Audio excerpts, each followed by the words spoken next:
My name's Laura, and I'm the Director of Operations at Ziva. Believe it or not, I was not a meditator before I started working at Ziva. I was a little bit of a meditation skeptic. It wasn't really on my radar. I came here more for the job and struggled with depression and anxiety pretty much my whole life. So on and off throughout high school, I tried pretty much every medication under the sun and decided that I didn't want to rely on medication for the rest of my life. I thought the job sounded really interesting, and if meditation worked for me, then that would just be like icing on the cake. So I heard Emily speak about meditation, and she was talking about being able to produce your own bliss chemicals like dopamine and serotonin. So for me, knowing that that's something that I'm missing, she was just speaking my language. So I thought, wow, that sounds almost too good to be true for something that I can do sitting in my bed in the morning, which is like music to my ears, that I don't even have to get out of bed to try to help with the depression or the anxiety. So I thought, I'll give it a shot. If it doesn't work, I still have a job that I really love, and if it does, great.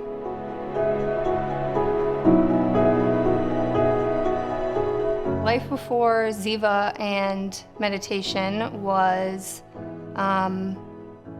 pretty difficult. I struggled with depression and anxiety for many, many years, trying to figure out how to understand exactly what was wrong with my brain, or if there was a way for me to fix it myself without the use of medication or therapy like once a week was a pretty daunting thing to have to think about or deal with.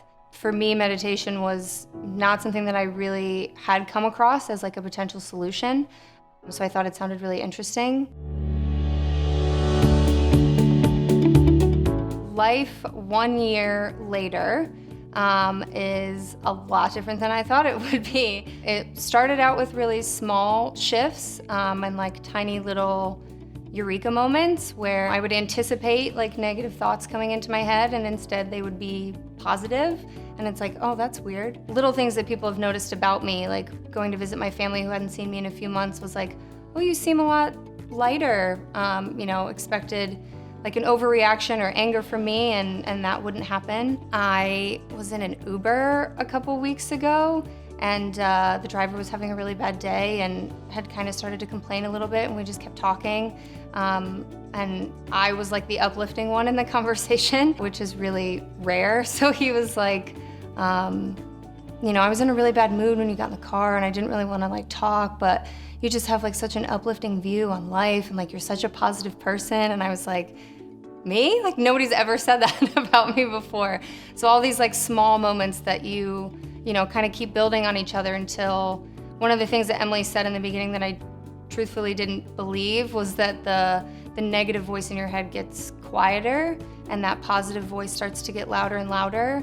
And I can 100% say that that is exactly how it is now, that negative dialogue that's in your head, especially like in the morning when you wake up and you don't want to get out of bed, or you don't want to go to work and you don't want to do all the things that you have to do that day, that voice is quieter and quieter and quieter like every week. And it's more like I wake up excited to sit up and meditate, and then I'm excited to start the work that I have to do that day. I enjoy the work that I do, I enjoy my job, I enjoy the people that are in my life.